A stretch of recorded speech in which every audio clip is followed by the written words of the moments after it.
درود و مهر به شما، قبیله بزرگ و آگاه آستروسالی. امیدوارم که حال دلتون خوب باشه. اومدم با هوروسکوپ خورشید در نشان آگاهی آکواریوس و پیوندش با در واقع پلوتو در درجه اول و انرژی بسیار مهمی که آغازگر تغییر و تحولاتی هستش که نویدش رو در هوروسکوپ های 2025 بهتون دادم. خب، قبل از هر چیز ورود خورشید بعد از 12 ماه به نشان آکواریوس رو به شما آکواهای عزیز، بهمن‌ماهی های نازنین، تبریک میگم. آغاز پادشاهیتون فرخنده باد و امیدوارم که خیر و برکت خورشید در آکواریوس برای تک تک نشانها جاری باشه. خورشید در نشان آکواریوس اولا در حالت هبوط هستش و ممکنه چالش هایی رو هم ایجاد بکنه، اما با توجه به شرایط فعلی آسمان کلا آسمان دیگه، حالا ما الان توی این تصویری که میبینید چارت آسمان ایران هستش، ولی کلا اگه این بالا نگاه کنید این قسمت تهران ایران جغرافیاییه. و حالا قبل از هر چیز اگر مایل هستید که نقشه راه 1 سالتون رو در دست داشته باشید و با آگاهی پیش برید، از تاریخ‌های مهم با خبر باشید، از مأموریت و رسالت 20 سال 14 سالتون خبر داشته باشید و بدونید قرار است همراه با این دگرگونی‌ها و دگردیسی‌ها شما کجا این انرژی‌ها رو تجربه کنید، بهتون پیشنهاد میکنم به وبسایت astrofarsisali.com مراجعه بکنید و هوروسکوپ خودتون رو تهیه بکنید. اگر خارج از ایران هستید از طریق پشتیبانی تلگرام میتونید هوروسکوپتون رو تهیه بکنید. خب، داستان از چه قراره؟ خورشید بعد از 12 ماه میاد وارد نشان هوای آکواریوس میشه. خورشید ایگو و هدف و نماد پدر و شخصیت و هویت و روح ما هستش و آکواریوس یک نشان جمع و گروه و آگاهی و حالا تکنولوژی و آزادی هستش. و الان خورشید وارد نشانی شده که در اون در حالت ضعف خودش هستش و ممکنه که یه جاهای چالش هایی رو ایجاد بکنه، اما به طور کلی خورشید در آکواریوس و با توجه به شرایط فعلی میتونه دستاوردهای مثبتی هم داشته باشه. شاید شما در زندگی خصوصی و شخصیتون و یا زندگی اجتماعیتون این روزها احساس کنید که نیاز به فضای بیشتری دارید برای درک حقیقت و عمق ارتباطاتتون. این رو باید بگم، ما هیچ کدوم از ما یعنی دیگه به دنبال روابط سطحی نیستیم. یعنی تغییراتی داره اتفاق میفته که چه در بستر زندگی اجتماعیمون چه در بستر زندگی شخصیمون به دنبال روابطی هستیم که ثبات داشته باشه، عمیق باشه، همسو و هم فرکانس با ما باشه.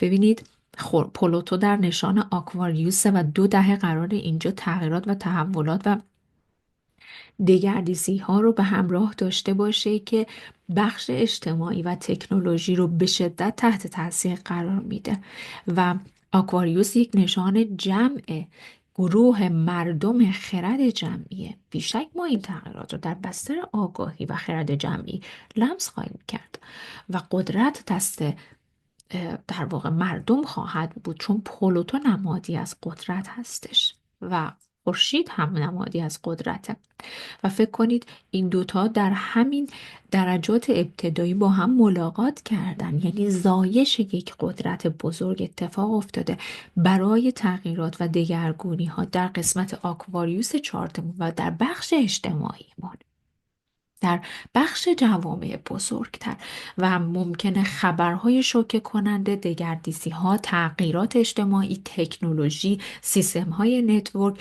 و پرده برداری از تکنولوژی های مثلا مربوط به فضا، هوا و فضا و اینترنت و فرزمینی ها و حالا هر کدوم از ما تو بخش آکواریوسمون داریم به یک شکل تجربه میکنیم. بستر ارتباطات اجتماعی ما داره تغییر میکنه. ما قبیله قبیله داریم میشیم. واقعا من این روزها دارم تجربه میکنم. الان بیشتر از این که کمیت برام مهم باشه، کیفیت برام مهمه. یعنی میگم هر کدوم از ما یک مسئولیت و رسالتی داریم تو این 2 دهه، و رسالتمون رسالت و نقش اجتماعی ماه. و مگه میشه اورانوس میاد وارد نشان دوقلو میشه، دهه ابتدایی پلوتو در آکواریوس با سرعت خیلی زیادی پیش میره.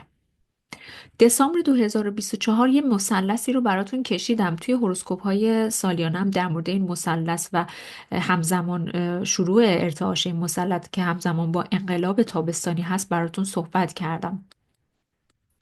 دوستای خوبم، ببینید صحبت هایی که الان دارم براتون میکنم مال الان نیست، مال امروز و دیروز نیستش. اینا رو من از 2024 دارم میگم و برید هوروسکوپ های قبلی هست گوش کنید. توی هوروسکوپ های سالیانه گفتم، یک بار پروندهش رو بستم. الان دارم بهتون یادآوری میکنم، یا به اصطلاح دارم روش بیشتر متمرکز میشم و تکمیلش میکنم. بنابراین این مثلثه رو باید همتون تو ذهنتون داشته باشید که 2 تا نشان هوا و 1 نشان آتش و 4 سیاره بسیار مهمی که قرار هستش فصل جدید از زمین رو به ما نشون بده. همه ما ارتعاشمون تغییر میکنه و واقعا یک فاز جدید ارتعاشی هستش که شاید تا الان تجربهش نکردیم. نگاه ارزشی ما تغییر میکنه و کلا نگاه اجتماعی و خرد جمعی میره به سمت واقعیت. و باور کنید این واقعیت روی بعد فضای مجازی و در واقع سوشال مدیا هم تأثیر گذار خواهد بود و گرایش ها میره به سمت واقعی ها، نه فیک ها، حقیقی ها، نه پشت پرده ها. و الان اول بخوام در مورد خورشید بگم توی آکواریوس، راستی براتون هوروسکوپش رو از هر تاثیراتش روی هر نشان هم صحبت میکنم، میذارم فردا پس فردا براتون. اما اول بیاید متمرکز بشیم روی خورشید در نشان آکواریوس و اتفاقی که داره اینجا میافته. خب میتونه باعث ایجاد خلاقیت بشه. زمان خوبی هستش که تغییر فرکانس بدیم توی ارتباطات اجتماعی، دوستانه و گروه هایی که باشون کار میکنیم. ذهنمون بازتر عمل میکنه، پذیرش ایده های جدید رو لمس خواهیم کرد. خب خورشید در نشان آکواریوس در اه، حالت ضعف و آسیب خودش هست، پس خیلی طبیعیه که ما، حالا اگه این سایلنت شد خیلی طبیعیه که ما تمرکزمون روی جمع باشه تا روی خودمون. و بازم من میگم میتونیم از جمع به فرد برسیم و مسائل گروهی و جمعمون اجتماعی تو میتونه خانوادت باشه، میتونه محیط کار تیمی باشه که باشون کار میکنی، یا موقعیت حالا اجتماعی و برچسب اجتماعی که داری باشه. خب این رویکرد در جوامع بزرگ و به اصطلاح مسائل اجتماعی هم لمس میشه. خورشید صاحب قدرت میتونه باشه، نمادی از قدرت هستش. اومد نزدیک شد به پلوتو، تغییرات و تحولات در بستر اجتماعی شروع شد. حالا هماغوشن الان و جریان انرژی عمیق تر میشه. حالا در موردش صحبت میکنم. خب ممکنه که وارد تعهد بشیم به بخش اجتماعی زندگیمون، گروهی که باهاش هستیم، در مسیرش هستیم. مثلا قبیله آستروسالی خیلی داره قویتر عمل میکنه، همدلی، همسویه، همراهی داره لمس میشه، یکی شدنه، دل دادنه. آدمهایی که همراهمون نیستن دارن خودشون حذف میشن و این انگار یه حالت خورشید در آکواریوس انگار همچین داره تکون میده، الک میکنه. اونایی که واقعی و باید باشن و همراه ما هستن در مسیر نور همراه میشن و اونهایی که نیستن خود به خود حذف میشن. و این میتونه یک نشانه خیلی بزرگی باشه برای ما که ما یک قبیله مثلا از در مسیر آگاهی هستیم. همینطور میتونه توی بخش روابط اجتماعی فردی هم لمس بشه، گروه حمایتی که بودی، تیمی که باهاش کار میکردی و اینها. به نظر من توانایی حل مسائل با رویکردهایی که غیر متعارف هستن هم زیاد میشه، چون آکواریوس یک بعد تابو شکنی هم داره. باور کنید من اینو همیشه لمس میکنم. کاملش کنیم شکنی. ببینید هر وقت خورشید وارد نشان آکواریوس میشه، خود من به شخصه لمس میکنم که یک قدرتی گرفتم که میتونم یه جاهایی تابو شکنی کنم، میتونم یه جاهایی اون جوری که بر طبق اصول و چارچوب هایی که حتی خودم بنا کردم نباشه و پیش برم و خیلی برام جذابه و شما هم ممکنه اینو لمس بکنید تو ارتباطات دوستانه و اجتماعیتون، توی ارتباطات صمیمیتون، کاریتون و حالا تو بستر اجتماع هم این لمس میشه. یعنی صاحبان قدرت یا سیاست ها از هم فاصله میگیرن یا با هم یکی میشن، قبیله قبیله شدن، از هم حالا جدا شدن، یه قبیله رو تشکیل دادن و اینها چالش هم ایجاد میکنه. ببینید اه، ممکنه که رویکرد احساسی بیشتر بره به فضای منطقی، ولی یه نکته رو بهتون بگم. خورشید تو آکواریوس کمک میکنه تا ما بتونیم از جمع و گروه کمک بگیریم برای پیش برد اهدافمون. آکواریوس نقطه‌ایه که ما اینجا اه، اهدافمون رو هم داریم، اهداف طولانی مدت، اهداف والامون رو هم داریم، هدفها حتی رو آرزوهامون رو هم داریم که اینجا میگیم این بخشی از مثلا من رسالت باید برم مثلا به دستش بیارم. ممکن نگاهمون نسبت به اینا چه ارزشی چه باوری تغییر بکنه. لطفا اگر شما این حس رو دارید تجربه میکنید برام کامنت کنید. چطوری داره تغییر میکنه؟ چطوری داری احساس میکنی که من دیگه این هدف مال من نیست، احساس میکنم خیلی ازش دور شدم، یا الان توی این بود هم فرکانس با من نیست. حالا اینو اینجا نگه داشته باش، یادت باشه یه گوشه بنویس. سالی گفت وقتی که میرسیم به جون جولای به بعد میریم به سمت مثلا آگست 2025، اینو دیگه لمس میکنی، اونجا احساس میکنی که واقعا دیگه یک سری چیزها برات بی معناه و یک آرمان دیگه، یک معنای دیگه داره برات تو شکل میگیره و این خیلی میتونه جذاب باشه به نظر من. خب ممکنه گفتم بعد عاطفی رو این مقدار سخت‌تر و سفت‌تر بکنه. به هر حال آکواریوس یک نشانه انقلابیه، یک نشانه جمع و گروه، میتونه اعتراض انقلاب رو به همراه داشته باشه، چون علاقه به آزادی رو زیاد میکنه و ممکنه که در مقابل محدودیت ها اون مقاومت بیشتر بشه و اینها دیگه. خب عدم تمرکز روی مسئله شخصی هم که یه چیز کاملا طبیعیه دیگه اینجا خورشید نمیتونه فقط ما رو متمرکز رو خودمون بکنه و فقط بگیم من. الان میگم ما، اگه آگاهی رو من دارم یاد میگیرم باید ما بشیم، باید گروه بشیم، باید قبل بشیم و به نظر من نیازهای فردی دیگه اینجا تحت شعار قرار نمیگیره و بیشتر نیازهای جمع هست. حالا گفتم جمع کوچیک خانواده و بزرگ اجتماعی. قطعا روی حالا بود شخصی هم شخصیتی هم تاثیر میذاره. یک سری ایده های نوآورانه ممکنه به ذهن شما برسه که میتونه به همراه شکلگیری اهداف جدید برای شما باشه و نکته جالب اینجا اینه که آدم هایی که دیگه همسوی شما نیستن، هم فرکانس شما نیستن، خودشون شروع میکنن به حذف شدن و آدم هایی که همسو با هدف شما هستن، هم فرکانس با آگاهی شما هستن، میان و سر راهتون قرار میگیرن و با هم میرید به سمت جلو. این نکته خیلی خیلی جذابش میتونه باشه که همون منجر به شراکت های اجتماعی میشه و هممون یه جورایی دوست داریم تغییراتی رو ایجاد بکنیم و تو مسیرش میفتیم دیگه. ام، نمیدونم الان تو کدوم بخش دقیقا داری تجربه میکنی، ولی اینو میدونم که تو همون بخش نیاز به استقلال رو داری لمس میکنی.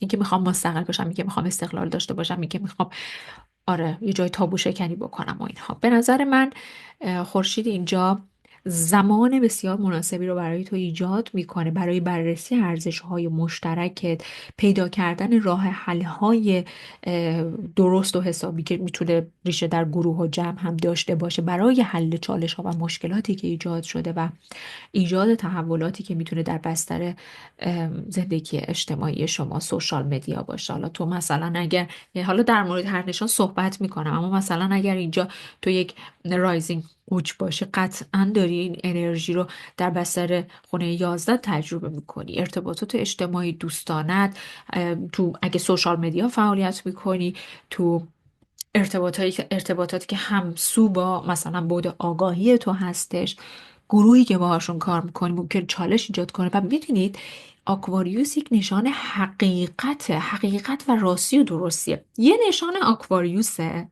یه نشانه کمان داره. این دوتا انرژیشون هم راستا با حقیقت و صداقت و درستیه. منتها کماندار این رو با نرمی و لطافت و عشق جاری میکنه. آکواریوس این رو با تابو شکنی و اعتراض و خشم و انقلابی حالا پدیدار میکنه و به نمایش میگذاره. بنابراین خورشید در آکواریوس میتونه حتی پرده برداری هایی داشته باشه از پشت صحنه هایی که حقیقی نیستن و فیک هستن و شما رو با حقیقت وجودیتون روبرو بکنه. ببینید یه نکته جالبی که تجربه شخصی بالاخره من از 2000 و تقریبا 13 14 به این ور حالا مسیرم رو پیدا کردم، در مسیر آسترولوژی دارم فعالیت میکنم و چیزی که متوجه شدم همه ما تشکیل شدیم از 12 نشان زودیاک و هر 12 نشان زودیاک یک بخشی از چارت ما رو تحت تاثیر قرار دادن و ما نمیتونیم بگیم چون من خورشید و یا رایزینگ یا ماه آکواریوس نیستم پس به من ربطی نداره. دقیقا میتونه یک بخشی از ما، مثلا همون مثالی که زدم، کسی که رایزینگ مثلا قوچ داره تو خونه 11 اون فرد یک آکواریوس وقتی توی یک جمع اجتماع قرار میگیره. حالا تصور کن مثلا چجوری بگیم رایزینگ تارس میفته تو خونه 10، اون فرد در بستر مسائل شغلی اهدافش و برچسب‌های اجتماعیش مثل یک آکواریوس برخورد میکنه. حالا یکی تو روابط مشترکش، یکی تو روابط ازدواجش. میگید همه ما تشکیل شدیم از 12 نشان زودیاک. پس مهمه که اینها رو بدونیم، بشناسیم. اگه دوست دارید اطلاعاتی رو در مورد مثلا اینکه هر نشان چه خصوصیاتی داره، عنصرشون چی است، اطلاعات پایه رو دریافت بکنید، رایگانه برید به وبسایت astrofarsisali.com. این زیر براتون می نویسم. خب برید اونجا و اطلاعات پایه رو بخونید، خیلی بهتون کمک میکنه. حالا سعی میکنم اگه وقت کردم هی دیتا بهش اضافه بکنم. اونجا که رایگان برید بخونید، یاد بگیرید اگر علاقه دارید اسمارشون رو یاد بگیرید و اینا. حالا من مبصر رو صدا کنم تخته رو پاک کنه، یه رنگ دیگه هم انتخاب بکنیم، قرمز مثلا به چشم بیاد. گفتم خورشیدم قدرت، پلوتو هم قدرته. حالا آکواریوس هم که یک نشان فیکسه، یک نشان آزادی خواهه. بچه ها اینم بگم وقتی که خورشید در نشان آکواریوسه، در مورد مسائل تکنولوژی و هوافضا و تغییرات آب و هوایی هم میتونیم تجربیاتی داشته باشیم. اخبار غیر منتظره‌ای که منتظرش نیستی رو هم میتونیم دریافت بکنیم، حالا به طور شخصی یا اجتماعی. اما نکته مهمتر از هر چیزی اینه که شرایط خورشید رو امسال در آکواریوس متفاوت میکنه. اینه که خورشید با ورودش به نشان آکواریوس در آغوش پلوتو قرار میگیره. من خودم عاشق پلوتو هم. خیلی پلوتو رو دوست دارم. چرا؟ من خورشید کمان دارم و رایزینگ لیو هم. حالا ما هم یه جایی، اما یعنی این دو تا نشان من هیچ ربطی به پلوتو ندارم، ولی پلوتو رو دوست دارم. چرا؟ به خاطر اینکه پلوتو نمیذاره هیچ نقطه تاریکی چه درونی در وجودم بمونه، حالا چون بهش عشق میدم و همسو میشم باهاش، و همیشه باعث ایجاد تغییرات و تحولات بزرگ میشه. و چون خودم رو در مدارش نگه میدارم و قدرت پذیرشم رو بالا میبرم، باور کنید پلوتو قدرته، خورشیدم قدرته، به هم قدرت میده تو اون قسمت. یعنی میپذیرم که مثلا یه تایمی من پلوتو زمانی که در تارس، میگم در تارس، در کپریکورن بود، خب من یه تایمی عمیقا احساس دگردیسی در امور ارزشی، پتانسیلی و مالی داشتم و واقعا به من قدرت داد که از وابستگی ها کنده بشم. خب درست خیلی سخت گذشت بهم، اما قدرتی داد که بسازم. و جنس همون جنس کپریکورنی کرد. یعنی چی؟ یعنی محکم و استوار رو هدفمند کردش و یاد داد چجوری. ببینید یاد میده بهمون چطوری مثلا از پتانسیلامون، از ارزشامون، از ارزشای مالیمون استفاده بکنیم. اگه احساس میکنید یه جایی تو فشار قرار میگیریم، خصوصا وقتی ساترن اینجا بود، این فشار زیاد بود، هممون یه جوری ققنوس شدن رو تجربه کردیم. نکردیم؟ برگردیم به 15 سال قبل. پاشید سوار ماشین زمان شیم بریم به 15 سال قبل به این ور با توجه به سنمون. من که 14 سالمه، خب من فارغم از این شوخی کردم. خب از 15 سال گذشته برگردیم به این ور. واقعا هر کدوممون توی یه قسمت از چارتمون با توجه به سنشان حالا رایزینگ و ماه و خورشیدیمون تجربه کردیم ققنوس شدن رو. برام بنویسید، خوشحال میشم یا میخونم. واقعا تجربه کردیم، تموم شدیم یه جا. ولی هر کسی که یاد گرفت چطوری بیاد بیرون، چطوری استفاده، و سختم نبود و له میشد، له میشد. اگه خودتو کوبیدی زمین، این قضیهش فرق میکنه. و تجربه کردیم از دست دادنها رو، رها کردنها رو، پایان و شروع و واقعا یکی از تیرهای خلاصی پلوتو در درجه آخر کپریکورن رو من همین چند ماه پیش تجربه کردم. یک رهایی عظیمی که فکرش رو نمی‌کردم، ولی اتفاق افتاد. و بازم وقتی برمیگردم به سورس درونم میبینم من قوی تر شدم. حالا شما هم به همین شکل. درسته میگم همیشه پلوتو هست، ساترن آتیشپاره هست و نمیتونیم بگیم گل و بلبل همه چی، نه، چالش هم هست. این دوتا هست، تا مادامی که این دوتا هستن چالش هم هست. اما مادامی که این خوشگل ما هست، جوپیتر، ونوس زیبا هستش، حتی نپتون هستش، حتی محور، ما میتونیم زیبا، میگن اینجاست که باید بگیم دنیا هنوز قشنگی هاشو داره استفاده کنیم. درسته؟ خب حالا پلوتو که تو آکواریوس بود و دو دهم اینجاست و قشنگ قرار پوست دنیای تاریکی رو بکنه. خیلی عذر میخوام از این کلمه استفاده میکنم. کثافت های پشت پرده های اجتماعی و سیاسی و قدرتی و تو کل دنیا بپاشونه بیرون، قدرت رو بده دست مردم و خرد جمعی و آگاهی. و استارت این آگاهی و خرد جمعی از همین امروزه. آقا هممون یه جورایی مسئولیم در قبال این آگاهیه. من نوعی که دارم درس پرس میدم پیش شماها، پرس نه ها، درس پس میدم پیش شما. تو نوعی که شغل و برچسبت هر چیه، کارت هر چیه، هر جنسیتی داری، تو هم یه نقشی داری، منم دارم و هر کدومون جدا جدا میخوایم آگاه کنیم بقیه رو با توجه به فرکانس آگاهی خودمون. یه وقت میبینی تو میگی بیدار شدم، میخوام خودم آگاه کنم. تو میای شروع می‌کنی خودت آگاه کردن، رشد. حالا بذارید اورانوس وارد نشان دوقلو بشه، حالا اونجا قشنگ میشه این جریان، اونجا جذابتر هم میشه این جریان. این تصویر خودم، حواس خودم اونجا پرت میکنه، خواستم بیام اینجا ولی اینو کاور میکنه. آره خواستم حالا یه روز کلاس بذاریم با تصویر میای. حالا اورانوس که میاد تو نشان دوقلو، جریان انرژی سریع میشه. مثلا تکنولوژی سریع رشد میکنه، دگردیسی ها سریع اتفاق میفته و ارتباطات با فرزمین اصلا نگم براتون. بنابراین پلوتو نماد تغییرات عمیق و بنیادی اینو باید درکش بکنیم و وقتی با خورشید میاد هماغوش میشه، به نظر من این قدرتی که پلوتو داره و قدرتی که خورشید داره میشه چند برابر. میتونه تحولات اساسی روی این ورژن ما که هم هویتمونه، هم سبک آگاهیمون رو هست، رو تغییر بده. این چیزی که قشنگ دارم لمس میکنم، چه در خودم چه در آدم های اطرافم، پیام هایی که از شما میگیرم. و دیگه جونم براتون بگه که تو نشان آکواریوس هم هستن، اصلا این دگرگونی ها ممکنه بره به سمت تغییرات و دگردیسی های اجتماعی، مسائلی که مربوط به فناوری و مسائل نوآورانه و هوا و فضا اینا هست. بچه یادتون باشه پلوتو تو آکواریوس غیر منتظره عمل میکنه، جنسش میشه مثل اورانوس، مثل آکواریوس غیر منتظره است.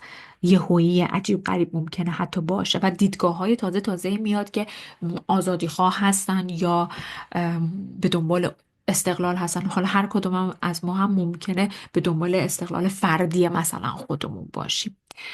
به نظر من این پیوند اینجا میتونه توانایی های زیادی رو ایجاد بکنه تو زندگی فردی که تمرکزمون رو ببره به بستر اهداف بلند مدتمون و بیایم اهداف بلند مدت رو بذاریم.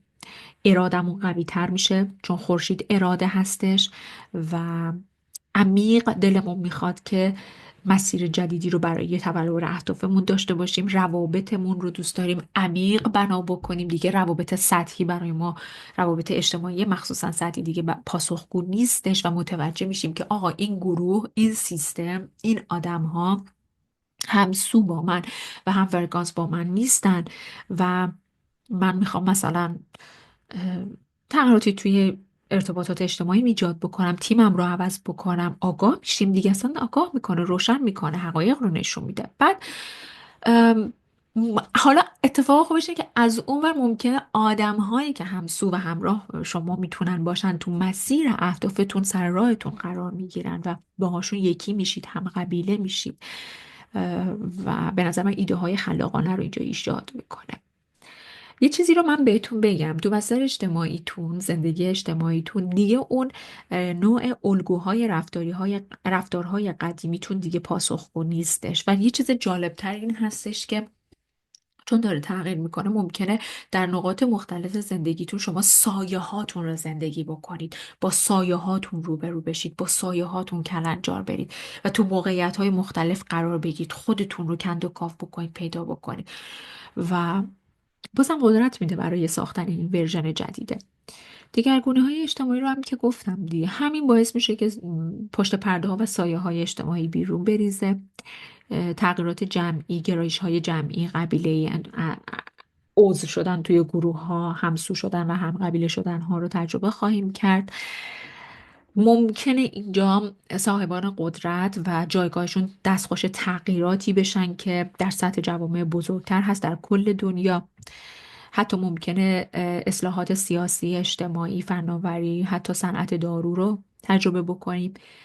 بخش عدالت اینجا زیاد میشه چون آکواریوس حق عدالت، حقیقت، صداقت و درستی. حالا یه چیزی بگم، هر انرژی و هر کسی تو هر فرکانس و انرژی هست، اگر تو مسیر فرکانس صداقت و حقیقت و درستی باشه برد کرده و هر سیستم، گروه، واسه اجتماعی زندگی شخصیمون تو اون مدار صداقت و حقیقت و درستی نباشه باید دیگه باهاش خداحافظی بکنه چون از اون مسیر خارج میشه. پیوند خورشید و پلوتو میتونه ترکیب همون آزادی و قدرت رو هم ایجاد بکنه در نشان آکواریوس و به دنبال استقلال بریم، به دنبال ماهیت رسیدن به یک آزادی بریم بدون تابوها و حسابی. اینجا هر کدوم میتونیم تابو شکنی کنیم، حتی از نظر ظاهری، حتی از نظر باوری، حتی از نظر منش و گفتم حتی آرمانهای ما شروع به تغییر میکنه. حالا این فصلش کی شروع میشه؟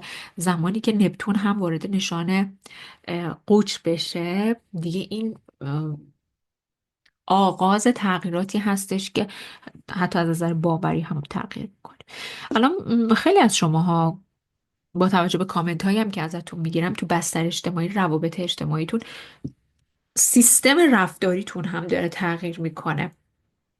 براتون خیلی مهمه که رابطه ای که ایجاد کردید عمیقه یا سطحیه. اشاره کردم بهش، برامون مهم میشه. دنبال ایجاد روابط عمیق خواهیم بود. اه، رهبریت رو هم قوی میکنه این انرژی، مخصوصا اونایی که از جنس عنصر آتش و هوا هستن. ابعاد رهبریتشون زیاد میشه و به نظر من با این حال که خورشید اینجا در ضعف، زمان خوبی هستش که اگر شما فردی هستی که یک دستاورد مثلا مربوط به فناوری یا تکنولوژی داری رو اینجا تثبیت کنی، نمایشش بدی. یه نکته مهم اینه که اگر رد شد بدون که یه چیزی اینجا کم و زیاده که باید برطرف بشه. یعنی زمان خوبی نشون بدی چون ممکنه پذیرفته بشه اگه تکمیل شده باشه. پس بهش دقت بکن. جذب شدن به گروه هایی که احساس میکنی الان توی مرحله همسو با تو هستن هم خوبه، اما باز هم نگاه کن ببین تو مسیر درست هستن، یعنی با هیجان کاذب پیش نرو. ممکنه میل به وسواس، کنترل کردن، اه، خارج شدن از محدودیت های اجتماعی یا تغییراتی که هم انرژی افراطی دارن رو هم ایجاد کنه. این انرژی شما لمس کنی، مثلا بگی دارم توی یه گروه و تیم کار میکنم، این وسواس سرپرستمون فشارهاش محدودیتاش داره دیگه بیش از اندازه میشه و اونجا متوجه میشی که نه، مسیر اجتماعی من باید تغییر بکنه، ارتباط اجتماعی، مسیر هدف من باید تغییر بکنه. یه چیزی بگم، شما تو دهه اول پلوتو در آکواریوس قشنگ رسالت خودتون رو پیدا میکنید، رسالت خودتون رو خیلی خوب و آگاهانه پیدا میکنید. خب سورپرایز و تغییرات ناگهانی هم که در موردش گفتم. خلاص اگه بخوام جمع کنم، یک نماد هر پلوتو هم خورشید نماد قدرتی هستن که در نشان آکواریوس این قدرت اینها قوی تر عمل میکنه، مخصوصا که با هم ملاقات میکنن. وارد یک فصل جدیدی از انرژی میشیم که استارتش اینجا بنا میشه و با انقلاب تابستانی به اوج خودش میرسه و آگاهی خیلی ترویج آگاهی خیلی سرعت میگیره. تحولات عمیق درونی رو داریم تجربه میکنیم، تحولات عمیق آگاهی رو داریم تجربه میکنیم، میل پیدا میکنیم برای اینکه بریم دنبال کشف آگاهی. باور کنید حتی شما مثلا یه دیتایی دانلود میشه و میگی خب من الان اینو درکش کردم، اما این بر من کافی نیست، میخوام برم کشفش کنم. بعد میری جذب گروه هایی میشی که هم مسیر با تو هن. خیلی پیچیده نیستش، دارید همین الان هم زندگیش میکنید. یعنی من آدمی میشناسم که تا الان مثلا تو سن، حالا سنش رو نمیاریم بالا داره بالا رو اشاره کردم، تا حالا دست به سیاه و سفید نزده، ولی الان توی موقعیتی قرار گرفته هیچ مشکلی هم نداره ها و برای اینکه میخواد مستقل بشه، صرفا برای خودش، این من نمیخواد مستقل شه، شروع کرده به کار. بعد کاری که همزمان با تکنولوژی و براش سخته، اما داره تلاشش رو میکنه و همه رو انگوش به دهن همچین شگفت‌انگیزانه متحیر کرده. نمونه بارز گفتم اولش، من دارم میبینم هم تو خودم تو اطرافیانم. پس خیلی دلچسبه این انرژی، فرصت طلایی برای به نظر من بازآفرینی و اون هویت و ورژنی که اه، شروع به شکل گرفتن کرده، دارید میسازیدش از چند سال، از 2020 به این ور، از 5 سال پیش شروع کردید دارید میسازیدش و براش دارید زمان خرج میکنید، پول خرج میکنید، وقت میذارید، سختی میکشید و اینا. زمان خوبیه که اه، از این فرصت استفاده کنید برای بازآفرینیش و رشدش. انرژی خوبیه. و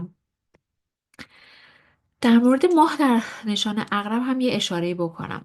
از 21 جنیوری یا همون ژانویه تا 25 فکر کنم اگر اشتباه نکنم، یا 24 یا 25، حالا 24 در نظر بگیریم، آره 24، مطمئنم 24. خورشید ماه در نشان عقربه، قمر در عقرب رو داریم. خب علمی توضیح بدم به شما. ماه در نشان عقربه از 21 ژانویه تا 24 ژانویه. فکر کنم به خورشیدیش بشه از سوم تا نه از دوم بهمن تا 5 بهمن. خب هم تاریخ شدم به خاطر اینکه چیز داریم، دوره هیپنوتیزم توی این تاریخ شروع میکنیم، از روز بعدش سه‌شنبه. خب سوم بهمن شروع میکنیم، نه سه‌شنبه، چهارشنبه میشه. ماه در نشان عقربه، لرد ماه پلوتوه و مارسه. مارس که تو نشان خرچنگ در حالت برگشتی، پلوتو هم که در نشان آکواریوسه. اینطوریه انرژی. اتفاق خاصی قرار نیست بیفته، فقط امواج احساسی و بدن احساسی ما فعال میشه، همین. یعنی به نظر من تازه به واسطه این انرژی ما میتونیم عمیقا لمس بکنیم انسدادها و گره های درونیمون که وابسته به نیازهای احساسی و مادی و مالی ما حتی هستش و نیاز داره که ما به اونها رسیدگی بکنیم تا پاکسازیشون بکنیم، تا از شرشون خلاص بشیم. جریان آب اینجا فعال میشه. پس جای نگرانی نیست، چون مارس اینجا داره کمک میکنه برای کندن، پاک کردن، پاکسازی کردن. حالا یکی تو بستر خونه و زندگیشه، یکی درونی، یکی احساسی، یکی روابطه. زیاد خودتون رو درگیر قمر در عقرب ها نکنید. آی این کارو نکن، اون کارو نکن، اینها باورهای قدیمی و خرافه هستند و اشتباهه.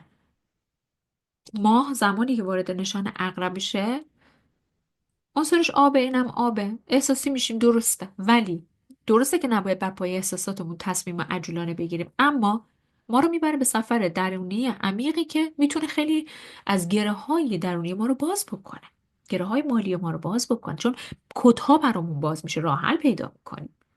پس از سفر درونی نترسید. حالا تو مودت الان میگی خوشحال و شاد و خندانی، بیشتر میشه. احساس دلتنگی و غم داری، اون بیشتر میشه. چجوری کنترلش کنی؟ مدیتیشن کن.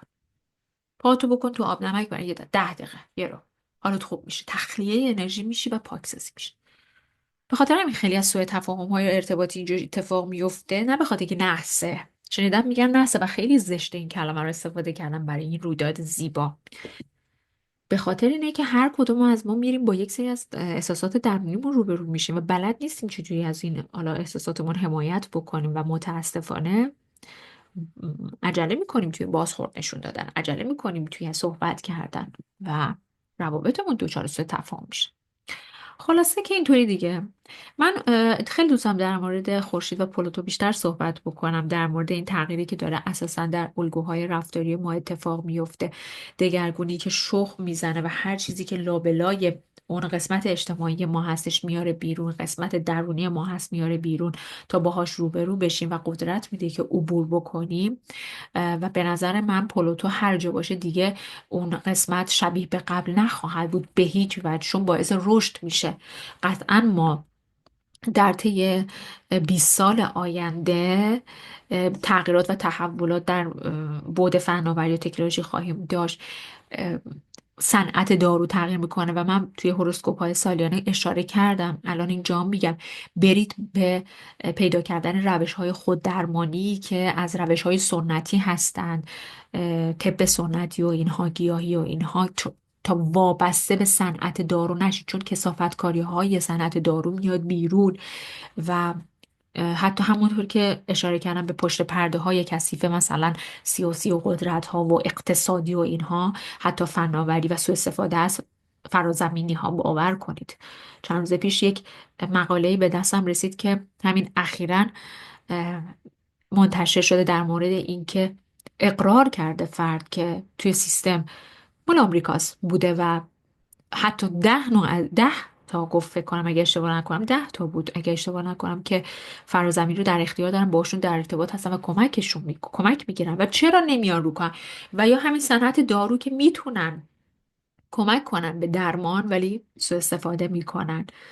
ما از خیلی از چیزها که پشت پرده هست و س- بخش سیاست ها هستش و ما ازش خبر نداریم رو ممکنه تجربه بکنیم و دیگه به این شکل. من همینجا این هوروسکوپ رو به پایان میرسونم. میام فردا در مورد تاثیرات خورشید روی در نشان آکواریوس و پیوندش با پلوتو روی هر نشان صحبت میکنم. اونجا جزئیاتی رو بهتون میدم که به دردتون میخوره. ازتون میخوام یه بار دیگه این هوروسکوپ از ابتدا گوش کنید، کدهای ذهنیتون باز میشه. خوشحال میشم توی کامنت بنویسید از تجربیاتتون و یادتون نره که ما همگی اینجا در مسیر نور و آگاهی هستیم. عشق به قلب تک تکتون بیاد و در نور و آگاهی باشید، در سلامتی باشید، آماده و پذیرای تغییرات و تحولاتی باشید که باعث رشد و پویایی خواهند شد. براتون آرزوی بهترین ها رو دارم. در عشق، نور و آرامش باشید.